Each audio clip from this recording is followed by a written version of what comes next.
அம்மன் ஸ்டோ channel நேயர்கள் அனைவருக்கும் அன்பான வணக்கம். இந்த வீடியோவில் ஆவணி மாதத்திற்குண்டான பலன்களை தான் பார்க்க போகிறோம். ஆவணி மாதம் அப்படின்னாலே சூரியன் சிம்ம ராசியில் செஞ்சிருக்கக்கூடிய மாதம் தான் ஆவணி மாதம். இதுவரைக்கும் சூரியன் கடகராசியில் இருந்திருக்கிறாரு. தமிழ் மாதத்தோட 5வது மாதம் இந்த ஆவணி மாதம்.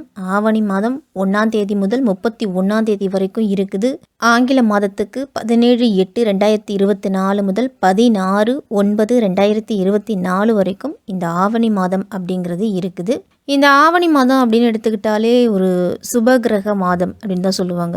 சுப நிகழ்ச்சிகள் அதிகம் நடக்கக்கூடிய மாதம் இந்த ஆவணி மாதம். இந்த ஆவணி மாதத்தில் மிகவும் முக்கியமான விசேஷம் என்ன அப்படின்னு பார்த்தோம்னா, கோகுலஷ்டமி அப்படிங்கிற கிருஷ்ண ஜெயந்தியை நம்ம கொண்டாடிக்கிட்டு வர்றோம்.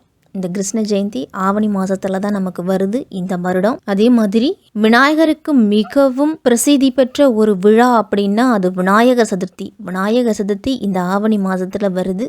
இந்த ஆவணி மாதத்தில் வரக்கூடிய விநாயகர் சதுர்த்தி அன்று விநாயக பெருமான மனமுருகி நம்ம வேண்டுதல் அனைத்துமே நிறைவேறும் அப்படிங்கிற நம்பிக்கை நமக்கு எல்லாருக்குமே இருக்குது. இந்த ஆவணி மாதத்தோட கிரக நிலைகளை பார்த்தோம் அப்படின்னா, சூரியன் சிம்ம ராசியில் இருக்கிறாரு. செவ்வாய் ரிஷபத்தில் 10ஆம் தேதி வரைக்கும் இருக்கிறாரு. அதன் பிறகு மிதுன ராசிக்கு போகிறாரு.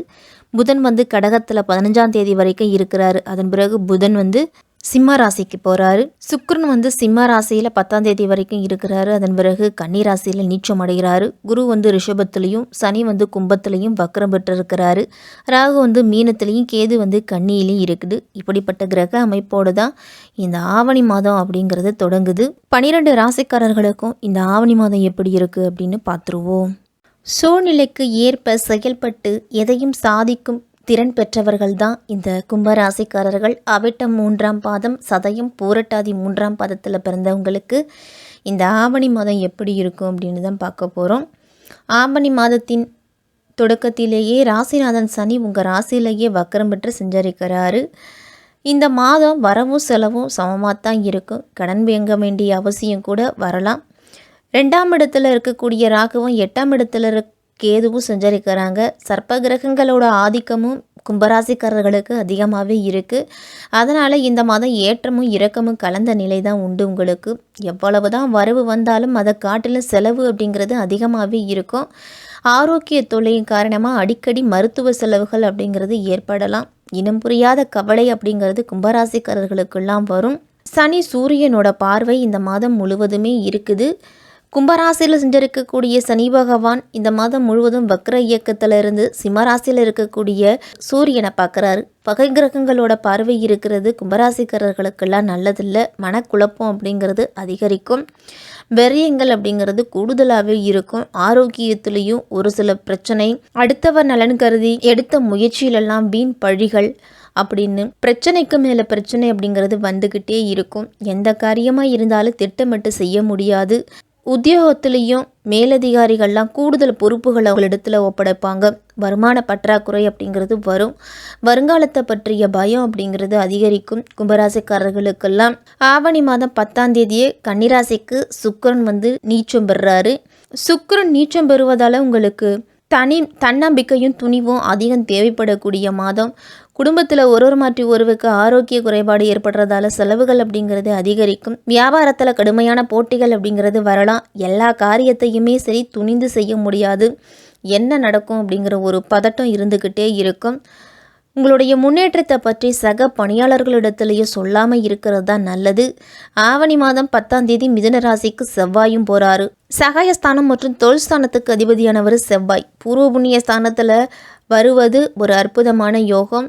தொழிலில் ஓரளவு முன்னேற்றம் அப்படிங்கிறது ஆவணி மாதத்தின் பிற்பகுதியில் கிடைக்கும். சகோதரர்களோட ஒத்துழைப்பு அப்படிங்கிறது உண்டு. இழப்புகளை ஈடு செய்கிறதுக்கு புதிய வழிவகைகளை எல்லாத்தையும் கண்டறிவீங்க. பொருளாதாரத்திலையும் ஓரளவு முன்னேற்றம் அப்படிங்கிறது இருக்கும். ஆவணி மாதத்தின் பிற்பகுதியில் சிம்மராசிக்கு புதன் போகிறாரு. சப்தமஸ்தானத்தில் புதன் இருக்கும் பொழுது சுபகாரியங்கள்லாம் நடக்கும். உங்களுடைய வசதி வாய்ப்புகள் ஓரளவு பெருகும். மாமன் மைத்துனர் வழியில் ஏற்பட்ட மனக்கசப்புகள் எல்லாமே நீங்கி ஒருவர் புரிஞ்சுக்கிட்டு நடக்கக்கூடிய காலகட்டம். வெளிநாட்டிலிருந்து தாய்நாடு திரும்ப முடியாமல் இருந்த கும்பராசிக்காரர்கள் எல்லாரும் இந்த மாதத்தில் தாய்நாடு திரும்புவீங்க. அதற்குண்டான முயற்சி எடுக்கலாம். குடும்பத்தில் ஒன்றுக்கு மேற்பட்டவர்கள்லாம் வேலைக்கு செல்லுவதால் உதிரி வருமானம் அப்படிங்கிறது உண்டு. வரவும் செலவு சமமாக இருக்கும். ஓரளவு இந்த மாதத்தில் ஏதாவது ஒரு உடல் உபாதை அப்படிங்கிறது குடும்பத்தில் இருக்கிறவங்களுக்கு ஏற்பட்டு நெருங்கிய உறவினர்களுக்கிடையே பிரச்சனைகள்லாம் ஏற்படும். திருமண முயற்சிகள்லாம் இந்த மாதத்தில் தடைகள் தடங்கள் இதெல்லாமே வரும். வெளியூர் பயணம் நீங்கள்லாம் சென்று வருவீங்க. அதனால் உடல் அசதியும் மனதில் சோர்வும் ஏற்படும். வீண் செலவுகளும் ஏற்படும். உங்களுக்கு முடிஞ்ச வரைக்கும் கண்டிப்பாக போகணும் அப்படின்னா மட்டும் பயணம் மேற்கொள்கிறது நல்லது. தனஸ்தானத்தில் ராகு சஞ்சரிக்கிறதாலேயும் சனி பகவானும் உங்களுக்கு அனுகூலமாக இல்லை. அதனாலேயும் ஆரோக்கியத்தில் கவனமாக இருக்கணும். அடிக்கடி உத்தியோகத்தில் இருக்கிறவங்கெல்லாம் உடல் ஆரோக்கியம் காரணமாக விடுப்பு எடுக்க வேண்டிய சூழ்நிலை அப்படிங்கிறது வரும். புதிய வேலைக்கு முயற்சி செஞ்சுட்டு இருக்க கும்பராசிக்காரர்களுக்கெல்லாம் வேலை கிடைப்பதில் தடைகள் அப்படிங்கிறது வரும். தொழில் வியாபாரத்திலலாம் வக்ரகதியில் சனி பகவான் இருக்கிறதால எதிர்பாராத பல பிரச்சனைகள்னால உங்களுடைய உற்பத்தியை குறைச்சி கொள்ள வேண்டிய நிர்பந்தம் ஏற்படும். இந்த ஆவணி மாதத்தில் வெளி மாநிலங்களிலிருந்து வந்து பணியாற்றும் தொழிலாளர்களால் உற்பத்தி அப்படிங்கிறது பாதிக்கப்படும். மூலப்பொருட்களோட விலை அதிகரிக்கிறதாலையும் சந்தை நிலவரமும் உங்களுக்கு சாதகமாக இல்லை. அதனால் நிதி நிறுவனங்களின் ஒத்துழைப்பு இந்த மாதத்தில் கிடைக்காது. நிதி நெருக்கடி அப்படிங்கிறது ஏற்படும். சற்று கவனத்தோடு இருக்கணும். கலைத்துறையில் இருக்கிறவங்களுக்கெல்லாம் வாய்ப்புகள் அப்படிங்கிறது குறையும். அதன் காரணமாக வருமானமும் உங்களுக்கு குறைய போகுது. கையில் இருக்கக்கூடிய பணத்தை எண்ணி எண்ணி செலவழியுங்க. தயாரிப்பாளர்கள்லாம் பணப்பற்றாக்குறையால் படங்கள் பாதியிலே நிற்க வேண்டிய சூழ்நிலை கூட வரும். நடிகர் நடிகையர்லாம் உடல்நலம் பாதிக்கப்பட்டு மருத்துவ செலவுகள் அதிகமாகும். அதனால் ஒரு சிலர்லாம் நீதிமன்ற வழக்குகளை சந்திக்க வேண்டிய சூழ்நிலை கூட வரலாம். சற்று எச்சரிக்கையாக இருக்கிறது நல்லது. சுக்கிரன் ஆவணி மாதம் 10ஆம் தேதிக்கு பிறகு நீச்சம் பெறுறாரு. அதனால் சட்ட பிரச்சனைகள்லாம் அரசியல்வாதிகள் சிக்கிக்கொள்ளக்கூடிய சூழ்நிலை அப்படிங்கிறது உண்டு. நண்பர்கள் அப்படின்னு நினச்சி நெருங்கிய பலவர்களை உங்களுக்கு எதிராக நடந்துக்குவாங்க. அதனால் மேலிடத்தை பற்றியோ கட்சியை பற்றியோ ரகசியங்களை வெளியில் சொல்லுவதையோ தவிர்த்துக்கணும். நீங்கள் உங்களுடைய சொந்த பிரச்சனைகளை பிறருடன் கூறாமல் இருக்கிறது தான் உங்களுடைய எதிர்காலத்துக்கு நல்லது. உங்களோட அன்பு காட்டிய மேல்மட்ட தலைவர்கள்லாம் உங்களை கண்டு இப்போ விலகுவாங்க. எந்த நிலையிலையும் மௌனமாக இருக்கிறது தான் அரசியல்வாதிகளுக்கெல்லாம் நல்லது. மாணவர்கள்லாம் இந்த மாதம் முழுவதுமே பாடங்களில் மனம் ஈடுபடுவது கடினமாக இருக்கும். தகாத நண்பர்களோட சேர்க்கையால் பல சிக்கல்கள் அப்படிங்கிறது வரலாம். நீங்கள் உண்டு, உங்களுடைய படிப்பு உண்டு அப்படின்னு இருக்கிறது தான் நல்லது. பிற மாணவர்களோடு நெருங்கி பழகாமல் இருக்கிறது மிக மிக அவசியம். உங்களுடைய நல்ல பெயருக்கு களங்கம் ஏற்படுறதுக்கெல்லாம் வாய்ப்பு இருக்குது. அப்படிங்கிறதால சற்று கூடுதல் எச்சரிக்கையோடு இருக்கணும் கும்பராசி மாணவர்கள் எல்லாருமே. பெண்கள்லாம் இந்த மாதம் முழுவதுமே சிறு சிறு விஷயங்களுக்காக கூட அதிகமான உழைப்பு அப்படிங்கிறது இருக்கும். சிறு சிறு உடல் உபாதைகள் வந்துக்கிட்டே இருக்கும். கணவன் மனைவிக்கிடையே பிரச்சனை, சண்டை சச்சரவு இதெல்லாமே வரலாம். வரண அமைவதிலையும் உங்களுக்கு தடைகள் அப்படிங்கிறது உண்டு. வேலை பார்க்க அலுவலகத்திலலாம் வேலைப்பளு அப்படிங்கிறது இருந்துக்கிட்டே இருக்கும். அவிட்டம் 3ஆம் பாதத்தில் இருக்கிறவங்கெல்லாம் இந்த ஆவணி மாதம் திட்டமிட்டு எந்த வேலையாக இருந்தாலும் செய்யணும். எல்லா காரியத்திலும் நிதானம் அப்படிங்கிறது தேவைப்படும். குடும்பத்துக்கும் உங்களுக்கும் ஒரு இடைவெளி அப்படிங்கிறது வரலாம். சுக்கிரன் கலத்திரஸ்தானத்தில் இருக்கிறதால எதிர்பாலினத்தவரால் தேவையில்லாத பிரச்சனைகள்லாம் வரும். எச்சரிக்கையாக இருக்கணும். குடும்பத்தினரோடு இணக்கம் அப்படிங்கிறது சற்று குறைவாக தான் இருக்கும். தனம் வாக்கு குடும்பஸ்தானத்தில் சர்ப்ப கிரகங்களோட ஆதிக்கம் அதிகமாக இருக்கிறதால உணவுகளை அனுசரித்து போகிறது நல்லது. புதன் உங்களுக்கு சாதகமாக இருக்கிறாங்க. அதனால் புதிய முயற்சிகளெல்லாம் ஓரளவு முன்னேற்றம் அப்படிங்கிறது இருக்கும். சதய நட்சத்திரத்தில் பிறந்தவங்கெல்லாம் நிதானமாக செயல்படணும்.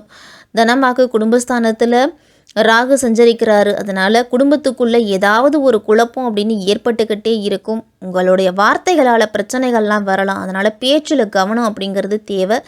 கேது அஷ்டமஸ்தானத்தில் சஞ்சரித்து இருக்கிறதால தொடர்ந்து பிரச்சனைகள் அப்படிங்கிறது வந்துக்கிட்டே இருக்கும். தொழில்ஸ்தானத்தில் குருவின் பார்வை கிடைக்கிறதால தொழிலில் வந்த தடைகள் எல்லாமே விலகும். ஓரளவு உங்களுக்கு மனதில் ஏதாவது ஒரு சிந்தனையில் மூழ்கிட்டே இருப்பீங்க. மாணவர்கள்லாம் படிப்பில் அதிக அக்கறை எடுத்துக்கணும். கணவன் மனைவியெல்லாம் ஒருவரை ஒருவர் புரிஞ்சுக்கிட்டு அனுசரித்து நடந்து கொள்வது தான் நல்லது. பூரட்டாதி 1, 2, 3ஆம் பாதத்தில் இருக்கிறவங்களுக்கு இந்த ஆவணி மாதம் ஒரு நிதானமான மாதம் அப்படின்னு தான் சொல்லணும். தாய் வழி உறவுகளோடு சங்கடம் அப்படிங்கிறது வரலாம். குருவின் பார்வை ஜீவன விரயஸ்தானத்தில் இருக்கிறதால உங்களுடைய செல்வாக்கு அப்படிங்கிறது உயரும். உடலில் ஏற்பட்ட சங்கடங்கள் எல்லாமே விலகும். எதிரிகள் சதி செய்த செயல்களிலிருந்து நீங்கள் வெளியே வந்துடுவீங்க. பெண்களோட உடல்நிலையும் மனநிலையிலையும் முன்னேற்றம் அப்படிங்கிறது உண்டு. புதுசாக சொத்து வாகனம் வாங்கக்கூடிய யோகம்லாம் இருக்குது. செவ்வாயால் விவசாயிகள்லாக்கெல்லாம் இழுபறியாக இருந்த காரியங்கள் எல்லாமே நல்லபடியாக முடியும். ஆசிரியர்கள்லாம் தீவிர கண்காணிப்பால் மாணவர்களுக்கு நல்ல முன்னேற்றம் அப்படின்னு தான் சொல்லணும். ராகு சுக்கிரனோட சஞ்சாரத்தால் குடும்பத்தில் இருக்கிறவங்கள அனுசரித்து நடந்துக்குங்க. எதிர்பாலினத்தவரின் நட்பில் கவனமாக இருக்கணும். இந்த ஆவணி மாதம் குலதெய்வ கோவிலுக்கு சென்று குலதெய்வத்தை மனதார கும்பிட்டுட்டு வாங்க. உங்களோட இஷ்ட தெய்வத்தை கும்பிட்டுட்டு உங்களுடைய அன்றாட பணிகளை தொடங்குறது நல்லது. சனி பகவான் சனிக்கிழமை தோறும் சனி பகவானுக்கு எல் தீபம் ஏற்றி வழிபட்டுட்டு வாங்க. காலையில் எழுந்து நீராடிட்டு சூரிய நமஸ்காரம் செய்து சூரிய பகவான் வழிபாடு அப்படிங்கிறது மிக மிக முக்கியம். கும்பராசிக்காரர்களுக்கெல்லாம் இந்த ஆவணி மாதத்தில் சற்று பொறுமையும் நிதானத்தையும் கடைபிடிக்கணும். தன்னம்பிக்கையை மட்டும் விட்டுவிட வேண்டாம் இந்த ஆவணி மாதம்.